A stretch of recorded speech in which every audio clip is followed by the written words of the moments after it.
Hello, everyone, and welcome back to episode 2 of our business leadership series. Last episode, we brought on Verizon Consumer CEO Sam Paff, and it was amazing hearing his stories. Now, today, we have the owner of Millburn Deli coming on, Andrew Morgan. It'll be interesting to hear what he has to say. You know, we have a lot of things to talk about, especially Jersey Mike Gate, so we'll see what happens, and we'll be back with you after the trailer.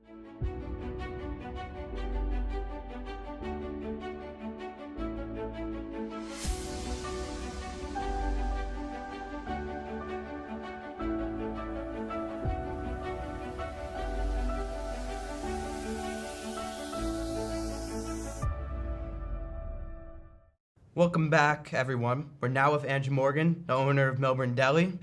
Around a month ago, Millburn Deli made a startling announcement that they were going to be acquired by Jersey Mike's. Now, that announcement really made me appreciate Millburn Deli for what it is, you know, the fact that I was going to lose it. But now that, Andrew, now that you're here now, maybe you could explain the strategy behind Jersey Mike Gate. So every year we post something. Typically, it goes nowhere. People don't buy it. Nobody believes it. And so we thought this year we would post something that seemed a little more believable. Initially, the idea was going to be that we were partnering with them, and we changed it to being acquired by. And thought maybe we'd get a little more buy-in if we posted the joke the day before, and then posted the, haha, this was a joke on April 1st. Yeah, because I was talking to my family on that day. I'm like, I don't think this is a joke. It's March 31st. I don't think they're joking with us, you know? Well, again, I think we posted it. Sunday's typically my day off, the day of the week I take off. And when it started blowing up, my wife was not thrilled that I was spending my day dealing with it. And I'll tell you guys something that is not public. So that night, it was up all day. At about 7:30 at night, we got a call from General Counsel from Jersey Mike's. And they thought it was funny, but they were like, just make sure you post a retraction. And we're like, of course, tomorrow morning we're posting a retraction. We got you. About a half an hour later, they called again and said, actually, we've reconsidered and we want you to post the retraction right now. So we were like kind of bummed because we thought, this is all going to happen on March 31st. It's not going to seem like an April Fool's joke. Maybe some people won't be as on board with it being funny, but we didn't have a ton of choice. So we posted the retraction and left it up. And then 30 minutes later, we get a call from the owner of Jersey Mike's who says, I want the original post gone. Oh my God. So while we didn't say anything defamatory about Jersey Mike's and we thought it was all in good fun, just to be 100%, we took it all down. So it was originally planned to be an April Fool's joke. It ended up all happening on March 31st, but that's why. Well, I appreciate that you guys are still here today in town and that I can always count on my favorite sandwich. We are too. And honestly, we posted it thinking no one would buy it. And I think the response we got when people were hurt and upset was very flattering, honestly. Right. So we all appreciate how loved you guys are in town. Could you give me a little bit of like a brief history of the deli? Sure. From my understanding, it started in 1946 with the Jacobs family, who the gentleman's name was Bert Jacobs, ran it until about the mid-'80s, handed it off to his son Terry Jacobs. He didn't seem super interested in running it, so in about 1991 sold it to my family, which has been in the restaurant industry since the 70s. My parents owned restaurants, and so they took over in 1991, I was 12 years old, and they put me to work, and this is actually the only job I've ever had. My parents sort of stepped back once I finished business school, which was, I think, 2006, and it's been me and my parents have been mostly retired since about then. Did you always want to be part of the deli, or did you want to do something else originally? I wanted to do anything but the deli, because when I was 12 and my parents made me work, I think the idea was that I was going to do the opposite. I was going to be a suit and tie guy, go into finance like a lot of people do. So I went to Rutgers, and then I went back to Rutgers grad school to get my MBA. I graduated, set up a bunch of interviews, and I think it was like on my third interview when I was sitting there in a suit and tie, and I was like, this is not for me. So. Now, you guys have always had one location, the one and only in Millburn. Mm-hmm. At what point did you realize it was the time to expand? It's a good question.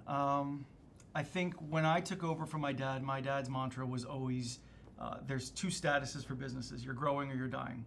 And we had reached a point where we were busy a lot, and we'd gotten to a point where we just thought, how much more can we really do in a single space? We initially, I don't know if you're aware, we briefly opened a restaurant for it was maybe 2 months next to the deli. This might be before your time. I think I recall. So we decided we were going to open up another brand. We built out this whole restaurant right next to the deli. We called it Next Door. It was open for like, I think 3 months. It was doing okay, but we kind of looked around the room and we were like, why are we trying to start a different brand? Why don't we just open more delis? So we shut it down. We moved our takeout to what is now Millburn Deli 2, and then we started looking for new locations. So, if we were in there right now, my mother's favorite sandwich is the gobbler, and everyone would be going crazy, screaming, gobbler, gobbler, and honking the horn. Sure. How did that become a tradition? Sadly, like most things, the story is actually far more boring than the event. So when we first came up with the gobbler in the 90s. 90s? Yeah, it's been a while. I'm older than you think. We didn't have a steam tray, where things that stay warm. So the stuffing would be pre-portioned and it would be cold. And we had a microwave where we would just heat up the stuffing. So every time somebody had ordered a gobbler, you'd call for a gobbler, meaning you needed stuffing warmed. It became this thing where we were yelling gobbler so often that it became background noise and the person wasn't hearing it. So that's when he started incorporating the horn. So it started out as a matter of practicality, not as a matter of like, let's create this fun thing. But it evolved into that. And at some point when we got a steam table and we stopped saying it, you would get people who were like, oh, you don't do the gobbler thing anymore. So it just became part of our traditions. And now, despite the fact that the stuffing is warm all the time, we do it in all locations. Now, it must have been a hard time during COVID. How did you guys pivot during that time, and what strategies do you still implement today from that? COVID, we got, I will say, incredibly lucky. So as I mentioned before, we'd opened that restaurant, and that was right around the time we had signed with DoorDash, and online ordering was becoming a much bigger thing. So when we shut down the restaurant, we moved all of that into that middle building. All of the DoorDash, all of the Grubhub, all of the Uber, all of that was done in that middle building. So when COVID hit, we closed for 17 days like most people did because we didn't really know what to do. But then when we reopened, we had this whole thing built out specifically for takeout.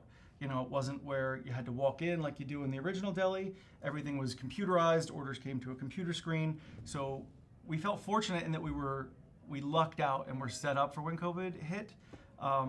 Like every other business, there was a ton of adjustments to make and a ton of other challenges. But I think we lucked out in that we were set up better than a lot of people were. So how would you say your other locations, would you say they're all run the same way, or would you say you run the other ones a little bit differently?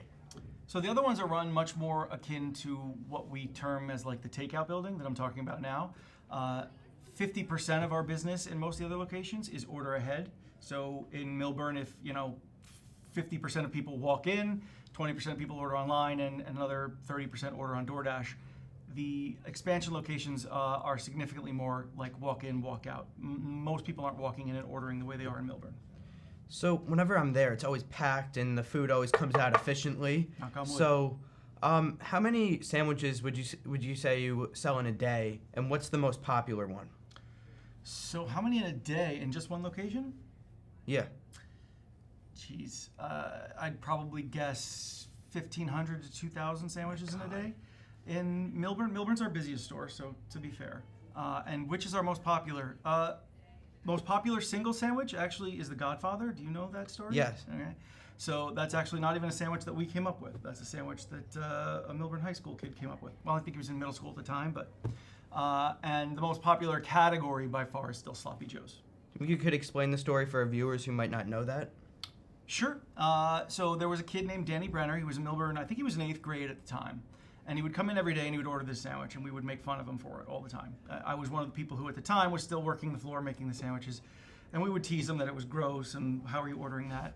And every day he would come in and beg us to put it on the menu. Excuse me. And I said, that's just not something we do. We come up with our own stuff. He pushed it so hard. He said, look, if I can get my friends to come in and order it and I can sell a lot of them, would you consider it? And so we made a joke that if you could beat, there was another guy who worked at the time, this guy in Halo online, because I guess, I'm not a gamer, but I guess they played games online. I said, if you could beat this guy online in Halo, we'll give you your sandwich for a week. And I guess he did. And his gamer tag was The Godfather. So that's what he wanted to name the sandwich.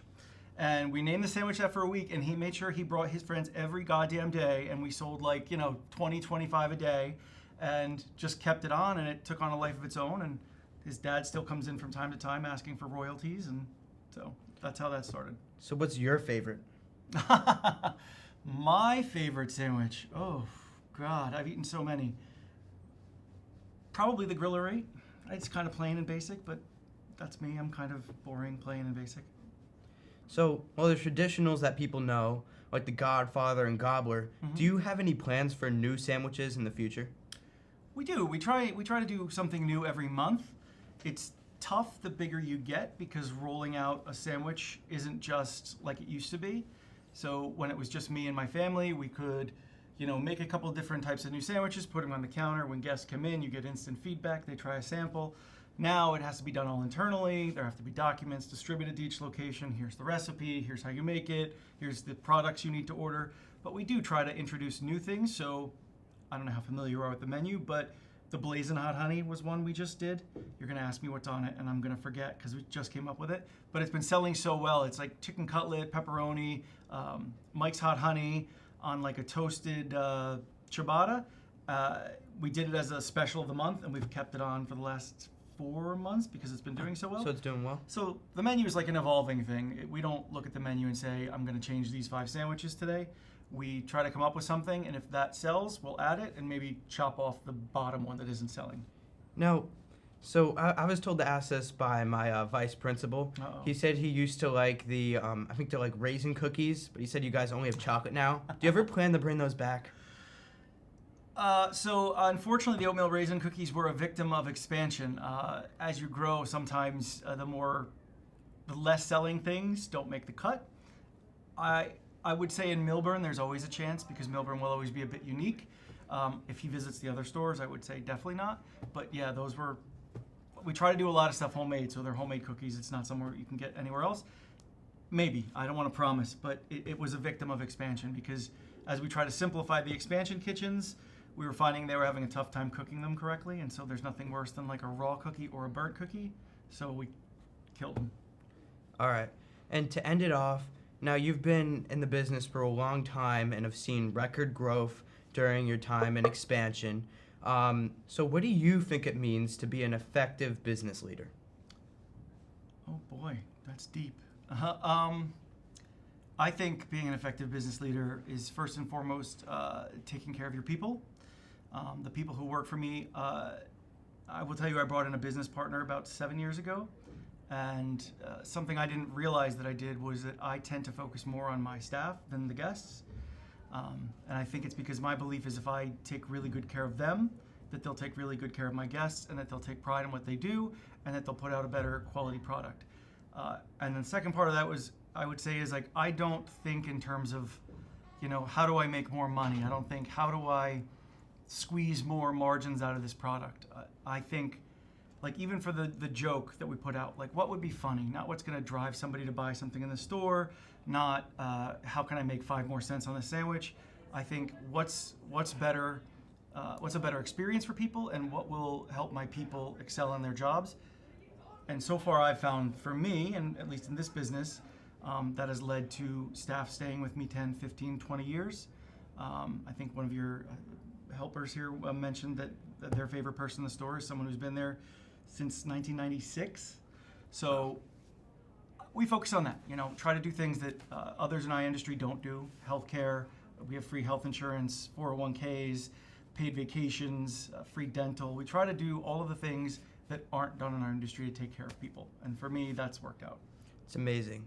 Thank you for coming on today. It was a pleasure. Of course. Thanks for having me. To conclude our episode, it was amazing hearing from Andrew Morgan and his stories, especially the one about how the Godfather sandwich came to be. I'm very excited. Stay tuned. Next week, we're bringing on the CEO of the New Jersey Hall of Fame, Steve Edwards. That's going to be amazing. Check it out.